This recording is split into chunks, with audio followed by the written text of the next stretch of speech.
घिसे हुए घुटने होंगे फिर से ठीक। आपके घुटनों का दर्द, जॉइंट्स पेन बिल्कुल ठीक होगा सिर्फ 10 मिनट में बन जाने वाले इन लड्डुओं से। तो आज मैं बताने वाली हूँ आपको जो एंटी इंफ्लामेटरी लड्डू है, जो आपकी बॉडी से इन्फ्लामेशन, पेन, सूजन को कम करके आपके जो घिसे हुए घुटने हैं उनको दोबारा से रिपेयर करेंगे। तो सिर्फ 1 से 2 लड्डू आपको डेली खाना है। ये खा करके आप देखेंगे आपकी बॉडी की एनर्जी बढ़ रही है, जो विटामिन मिनरल्स की आपकी बॉडी में कमी थी वो पूरी हो रही है, आपका डाइजेशन बेटर होगा, आपको जो गैस बनती रहती थी वो नहीं बनेगी और आपका जो खाया पिया है वो अच्छे से पचेगा, जिसकी वजह से आपकी हड्डियां मजबूत बनेंगी। अगर जॉइंट्स घिस गए हैं और पेन ज्यादा है, धीरे धीरे करके रिपेयर होंगे और आपका पेन गायब हो जाएगा। तो ये बनाना कैसे है और क्या क्या इंग्रेडिएंट्स हमने इसमें डाले हैं और ये इंग्रेडिएंट की प्रॉपर्टी क्या है, वो सारा डिटेल में आपको समझाने वाली हूँ। तो चलिए शुरू करते हैं इस वीडियो को। हेलो फ्रेंड्स, मैं सुमन चौहान, सर्टिफाइड डाइटिशियन, न्यूट्रिशनिस्ट, आपकी फिटनेस ट्रेनर। मेरे चैनल देसी इलाज में आपका स्वागत है। अगर आप भी दवाइयाँ खा खा कर परेशान हो चुके हैं, थेरेपी कर कर के भी आप परेशान आ चुके हैं, लेकिन पेन से आपको आराम नहीं आ रहा है, डॉक्टर ने बोल दिया है कि आपके जॉइंट्स घिस चुके हैं, अब आप क्या करेंगे? तो उसके लिए एक रेसिपी आपको बताने वाली हूँ। इसके अंदर मैंने क्या क्या डाला है, जो चीजें इसके अंदर डाली गई है वो आपकी उसी इन्फ्लामेशन को दूर करेगी जिसकी वजह से आपके घुटने घिस गए हैं। क्या घुटने हमारे घिसते हैं वो किसी इन्फ्लामेशन की वजह से है? जी हाँ फ्रेंड्स, ये इन्फ्लामेशन की वजह से ही होता है। देखिए होता क्या है हमारी बॉडी में कि जो भी आप खाना खाते हो, आप सब पका हुआ खाना खा रहे हैं, चाय कॉफी का सेवन करते हैं। पहली बात तो ये कि जो आपका खाना डाइजेस्ट होना चाहिए वो डाइजेस्ट नहीं होता, क्योंकि आपका मेटाबॉलिज्म वीक हो चुका है, आपकी डाइजेशन पावर भी वीक हो गई है। ये खाना सड़ रहा है, पच नहीं रहा है। आपके खाने से विटामिन मिनरल्स पूरी बॉडी को मिलते नहीं है, जिसकी वजह से बॉडी को अपनी कैपेसिटी लगानी पड़ती है उस खाने को डाइजेस्ट करने के लिए। यानी क्या खा रहे हो आप? रोटी खा रहे हो, चावल खा रहे हो, सब्जी, और इतना पका देते हो कि उसके जो मिनरल्स होते हैं, विटामिन होते हैं, पूरी तरीके से नष्ट हो जाते हैं। इस वजह से आपकी हड्डियां कमजोर होती है। हड्डियां कमजोर होते होते आपका वेट तो बढ़ गया है, क्योंकि आपका ग्लूकोज स्पाइक बार बार होता रहता है। ग्लूकोज वाला खाना ज्यादा खा रहे हो, जिसकी वजह से मोटापा ज्यादा आ गया, घुटनों के ऊपर प्रेशर क्रिएट हो रहा है, तो जो कार्टिलेज आपके वो खराब हो रहे हैं, क्योंकि ना तो आप अच्छा फैट ले रहे हो, ना ही आपके भोजन में जो हेल्दी प्रोटीन है उसकी क्वांटिटी अच्छी है, मतलब बहुत ही कम प्रोटीन है आपकी बॉडी में। आप कहेंगे हम तो दूध भी पीते हैं। अब दूध कौन से वाला पी रहे हैं जिसमें खुद केमिकल आ गए हैं? आप सोचिए, जिस गाय या भैंस से दूध निकाला जाता है, या फिर अगर पैकेट वाला फूड लेते हैं उसको पाश्चराइज किया जाता है, और जब पाश्चराइज दूध को किया जाता है ना, तो उसमें बहुत सारे केमिकल्स ऐड किए जाते हैं और इतना पुराना दूध होता है, एक तरीके से बासी दूध कह सकते हैं। हम एक दिन पुराना अपने घर में दूध नहीं पीते, और जो पैकेट वाला दूध पीते हैं वो करीब 10 या 15 दिन पुराना होता है। इसके साथ ही जो गाय भैंस से दूध आता है, अगर हम डायरेक्ट भी निकाल रहे हैं तो भी उनको इंजेक्शन वगैरह, दवाई इतनी सारी खिला देते हैं, जरा सा उनको कुछ हो गया तो बहुत सारे इंजेक्शन या दवाई खिलाते हैं, जिसके दुष्प्रभाव भी उस दूध में आ जाता है, जिसकी वजह से हमारी बॉडी में उस दूध का जो डाइजेशन है वो अच्छे से नहीं हो पाता। और एक ये भी है कि उम्र बढ़ने के साथ साथ हमारी बॉडी में वो वाला एंजाइम खत्म हो जाता है जो दूध के प्रोटीन को पचा सके। इसी वजह से बढ़ती उम्र में कई लोगों को गैस बनती है, अफारा आता है। मुझे आज भी याद है, जब हम दिल्ली में थे तो एक आंटी मेरे पास आती थी, वो हमेशा ये बोलती थी कि मैं ब्रेकफास्ट में हेल्दी खाना लेती हूँ। मैंने कहा क्या लेते हो आप? वो बोलती थी कि मैं 1 एप्पल खाती हूँ और 1 ग्लास दूध पीती हूँ, और पूरा दिन मुझे भूख नहीं लगती और पेट मेरा अफारा हुआ रहता है, मतलब पेट बहुत बड़ा लगता है उन्हें। तो फिर मैंने सोचा ये तो अच्छा खाना है, इसके बावजूद ऐसा क्यों हो रहा है? अब मुझे जाकर पता चला कि जो दूध होता है वो बढ़ती उम्र में हमें डाइजेस्ट नहीं हो पाता, खास करके पैकेट वाला फूड। तो इसलिए अगर आप भी उसको अच्छा समझ के डेली पी रहे हैं तो इस भूल में कभी मत रहिए। चलिए बात करते हैं इस लड्डू की रेसिपी की, जो आपको बताने वाली हूँ, जिससे आपकी दवाई गोली छूट जाएगी। लेकिन इस लड्डू की रेसिपी जानने से पहले आप रेगुलर बेसिस पे एक्सरसाइज करें, कुछ ना कुछ कच्चा खाना, सैलेड, फ्रूट्स, मूंग दाल स्प्राउट वो जरूर अपने खाने में ऐड करें। भूख लगे तो खाना खाएं और खाने को चबा चबा कर खाएं। सोने से 3 घंटे पहले आप खाने को अच्छे तरीके से चबाएं। सोने से पहले सिर्फ 1 या 2 घूंट गर्म पानी पिए। ऐसे नहीं कि खाते खाते ही आप सो गए, ऐसा बिल्कुल भी मत करें, नहीं तो गैस बनाएगा जो खाना आप खाकर सोते हैं, और वो खाना फिर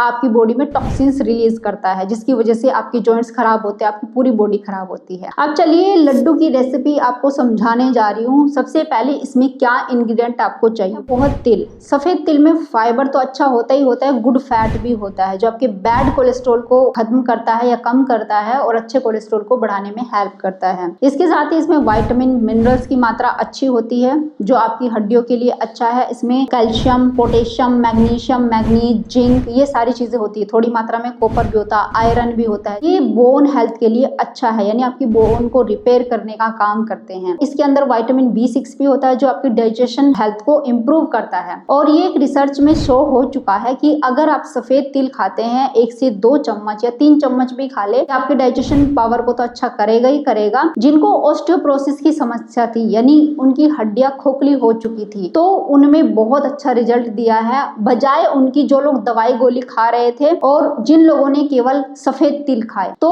उनकी जो हड्डियां थी वो 63% रिपेयर हो चुकी थी उन लोगों के मुकाबले जिन्होंने दवाई खाई इस बीमारी के लिए। तो इसलिए सफेद तिल आपकी हड्डियों के लिए भी अच्छे हैं, आपका वेट को कम करने के लिए भी अच्छे हैं। जो डायबिटीज के पेशेंट है, ब्लड शुगर को मैनेज करने के लिए भी अच्छे हैं। जिनका बीपी हमेशा बढ़ा हुआ रहता है, बीपी को भी कंट्रोल करते हैं। तो इसलिए सफेद तिल आपको जरूर खानी चाहिए। इस तरीके से खाएंगे तो आसानी से आप खा पाएंगे। दूसरा इंग्रेडिएंट है मखाना। मखाने की प्रॉपर्टी आप सबको पता है, इसमें फाइबर तो होता ही होता है और जो विटामिन मिनरल्स है वो भी भरपूर मात्रा में होते हैं। अगर आप स्नैक्स के रूप में खाना चाहते हैं तो जो मखाना होता है उससे अच्छा स्नैक्स आपको मिल नहीं सकता। इसके अंदर कैल्शियम भी होता है, पोटेशियम होता है, फास्फोरस होता है जो आपकी हड्डियों के लिए अच्छे हैं। तो मखाना आपको जरूर खाना चाहिए अगर हड्डियों को लंबे समय तक मजबूत रखना चाहते हैं। तीसरी चीज मैंने क्या डाली है, अजवाइन। और चौथी चीज है मेथी। दोनों ही एक काम करती है कि आपकी बॉडी से गैस को निकालने का काम करती है, आपके डाइजेशन को इम्प्रूव करती है, क्योंकि ये क्या करती है कि ऐसे पाचक एंजाइम रिलीज करती है जिससे आपका जो डाइजेशन है वो और ज्यादा बेटर हो जाए। जब डाइजेशन बेटर होता है और आपको गैस नहीं बनती, ब्लोटिंग नहीं होती, तो खाना अच्छे से पचेगा और खाने में जो मिनरल्स होते हैं, विटामिन्स होते हैं, वो आपकी बॉडी में एब्जॉर्ब होने लगते हैं। और फिर देखो कि आपकी बॉडी की एनर्जी तिगुनी हो जाती है और आप देखेंगे कि मोटापा धीरे धीरे करके कम हो रहा है, क्योंकि खाना अच्छे से डाइजेस्ट हो रहा है और आपकी हड्डियां मजबूत होंगी। अगर घुटने घिस गए हैं उनकी वजह से उसमें सूजन होती है, पेन होता है, तो मेथी की और अजवाइन की ये भी प्रॉपर्टी होती है। इनके अंदर ऐसे एंजाइम होते हैं जो इन्फ्लामेशन को कम करते हैं, पेन को रिलीज करने में हेल्प करते हैं। क्योंकि आपने आमतौर पर देखा होगा कि जब बहुत ज्यादा गैस बन जाती है या पेन हो रहा है पूरी बॉडी में, तो झट से हमारी दादी कहती थी, अरे इसको पानी के साथ थोड़ी मेथी दे दो या अजवाइन की फंकी दे दो। तो वही काम यहाँ पर हो रहा है। अगर हम इस तरीके से लड्डू बनाकर खाते हैं, मेथी अजवाइन को भी इसमें डाल लेते हैं, तो इन्फ्लामेशन, सूजन ये सब दूर होंगी, पेन भी कम होगा। नेक्स्ट इंग्रेडिएंट है इसमें बेसन और देसी घी। देसी घी की प्रॉपर्टी आप सबको पता है,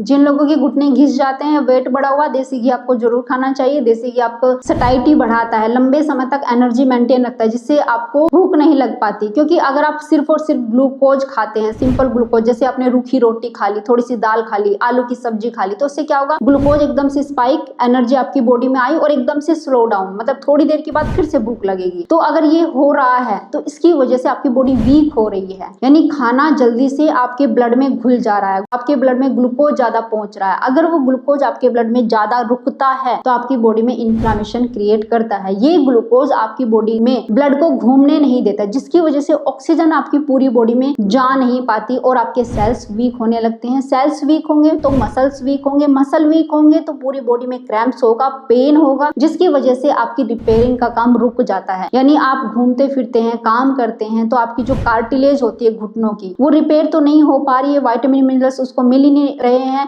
ब्लड का सर्कुलेशन ठीक से आपकी लेग्स तक नहीं पहुंच रहा है, इसकी वजह से आपकी कार्टिलेज जल्दी डैमेज होती है। तो उसको अगर रिपेयर करना चाहते हो तो आपको देसी घी जरूर खाना चाहिए। बेसन के अंदर प्रोटीन होता है, साथ ही जो लड्डू बनाने वाले हैं उसका टेस्ट भी एनहेंस होता है बेसन की वजह से। तो ये बेसन हमने ले लिया है। थोड़ा सा गुड़ लेंगे क्योंकि हमें लड्डू बनाने हैं, गुड़ थोड़ा ही ऐड करेंगे। डायबिटीज के पेशेंट भी खाना खाने के बाद इन लड्डुओं का सेवन कर सकते हैं। तो चलिए देखते हैं बनाना कैसे है।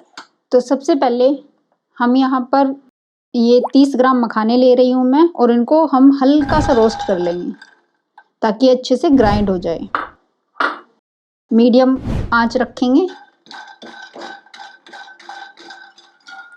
तो देखिए इसका कलर थोड़ा सा चेंज हो गया है, और ये अगर तोड़ के देखें तो ये टूट रहे हैं आसानी से, बस ये हो चुका है, तो इसको निकाल लेंगे और जब ठंडा हो जाएगा तो ग्राइंड कर लेंगे।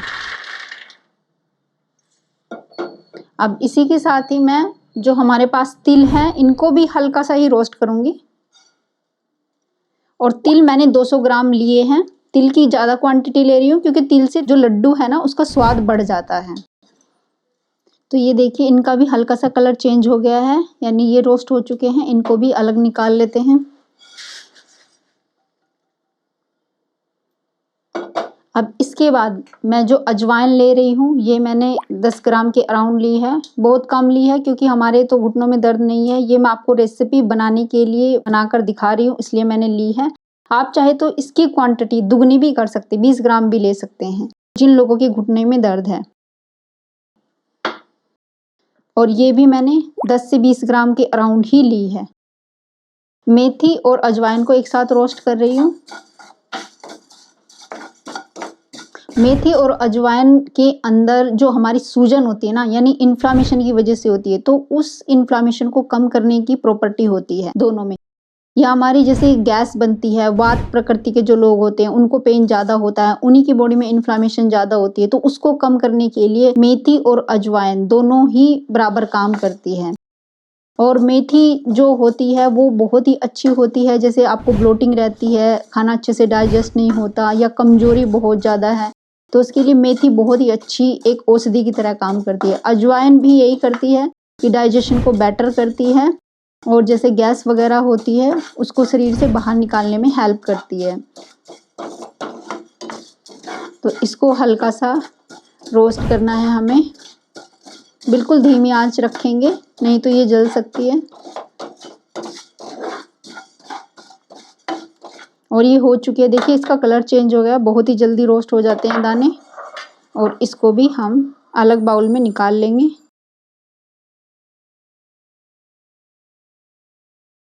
अब इसी के साथ मैं ले रही हूँ 100 ग्राम के अराउंड बेसन, और उसमें मैं उतना देसी घी डालूंगी जिससे ये जो बेसन है वो आसानी से हम भून सके। ना तो ज़्यादा डालेंगे और ना ही कम रखेंगे, बस उतना डालेंगे कि हमारा बेसन अच्छे से भून जाए। बेसन क्या करेगा, एक तो स्वाद बढ़ाता है, हम जो लड्डू बनाने जा रहे हैं उससे स्वाद तो बढ़ेगा ही बेसन से और देसी घी से। साथ में देसी घी हमारी बॉडी के अंदर तरावट पैदा करता है, चिकनाहट लाता है। सेवे जो जॉइंट्स होते हैं उनमें चिकनाहट पैदा करता है। देसी घी हम सभी को थोड़ी मात्रा में खाना चाहिए। को बिल्कुल धीमी आंच रखनी है जब आप बेसन को भून रहे हैं, नहीं तो बेसन जल सकता है। धीरे धीरे से घी मेल्ट होगा तो बेसन सारा मिक्स हो जाएगा। तो देखिए फ्रेंड्स ये बेसन भून चुका है और अब हम अपने फ्लेम को बंद कर देंगे, इसको ठंडा होने देंगे। तब तक हम अपनी चाशनी बना लेंगे। और जो हमारे इंग्रेडिएंट्स हैं जैसे मेथी दाना, अजवाइन और तिल को आप चाहे तो ग्राइंड कर सकते हैं, लेकिन मैं ग्राइंड नहीं करूंगी, मैं ऐसे लड्डुओं में डाल दूंगी, अच्छे लगते हैं खाने में अगर आपको चबाने में मतलब टेस्ट आता है। और मखाने जो है इनको भी मैं ग्राइंड करूंगी तब तक, और गुड़ की चाशनी भी पकानी है। तो चलिए सबसे पहले इनको ग्राइंड करते हैं। ये 200 ग्राम गुड़ लिया है मैंने, गुड़ बहुत थोड़ा लिया है, आप चाहे तो इससे कम मीठा भी ले सकते हैं। तो इसकी चाशनी बनाएंगे हम। तो गुड़ हम इसलिए ले रहे हैं ताकि जो हम लड्डू बना रहे हैं उसमें थोड़ा सा स्वाद आ जाए, मीठा हम खा सके अच्छे से, और इसके साथ ही लड्डू हमारे बाइंड हो जाए। तो इसमें हम थोड़ा सा पानी डालेंगे। चाशनी को हमें बहुत देर तक नहीं पकाना है, एक तार की चाशनी भी नहीं बनानी है। उससे पहले ही जब गुड़ आपका मेल्ट हो जाए बस इसको मिक्स कर लेना है। तो ये गुड़ तो मेल्ट हो गया है, लेकिन बस थोड़ा सा और इसको गाढ़ा करना है क्योंकि ये बहुत पतला लग रहा है। तो ये देखिए थोड़ा सा गाढ़ा हो चुका है, बस अभी हम फ्लेम को बंद कर देंगे, इससे ज़्यादा नहीं पकाएंगे।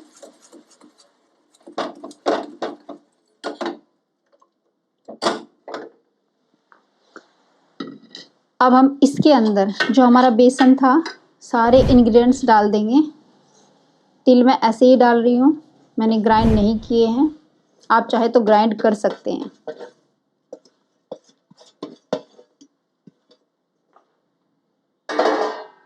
ये हमारा कुटा हुआ मखाना ग्राइंड किया हुआ, और ये सौंफ और मेथी।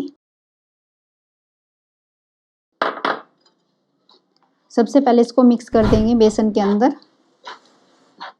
तो ये मैंने हाथ से ही अच्छे से मिक्स कर लिया है। तो अब ये बेसन और जो हमारे तिल थे सभी चीज़ें एक साथ मिक्स हो गई है अच्छे से। अब हम इसमें चाशनी ऐड कर देंगे।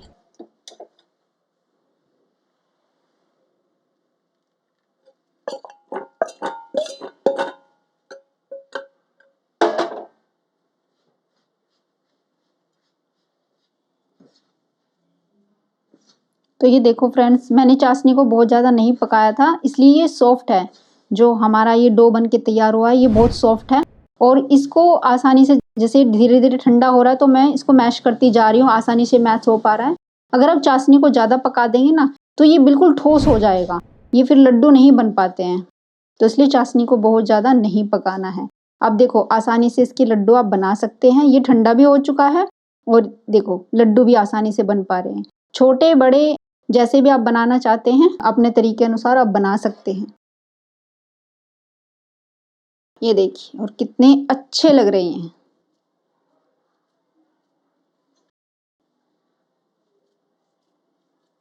और बहुत ही जल्दी बन जाने वाली रेसिपी है, कोई भी इसको बना सकता है।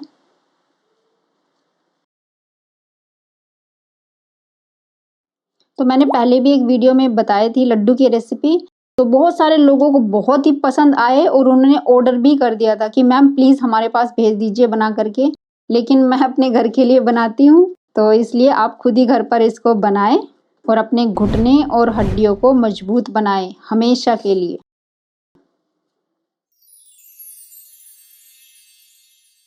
तो अब ये लड्डू बनकर तैयार हो चुके हैं। आपको कब खाने हैं, कैसे खाने हैं, देखो अगर आप ब्रेकफास्ट में खाना चाहते हैं तो सबसे पहले इसको खाना नहीं है, हेल्दी सा खाना खाइए, चाहे इसमें फ्रूट्स हो सकते हैं, मूंग दाल स्प्राउट हो सकते हैं, वो खाने के बाद आप एक लड्डू खा सकते हैं। पूरे दिन में आप 2 लड्डू का सेवन करें, खाना खाने के बाद एक लड्डू को चबा चबा कर खाना है। इसके साथ कोई चाय कॉफी का सेवन आप नहीं करेंगे, ना ही दूध का सेवन करेंगे, खाली लड्डू को खाना है, चबा चबा करके खाना है। उम्मीद है आज की वीडियो आपको बहुत पसंद आई होगी, आप लाइक शेयर भी करेंगे। अगर आप चैनल पर नए हैं चैनल को सब्सक्राइब कर लीजिए। तो फिर मिलती हूँ नेक्स्ट वीडियो में, तब तक के लिए बाय, टेक केयर। Yummy!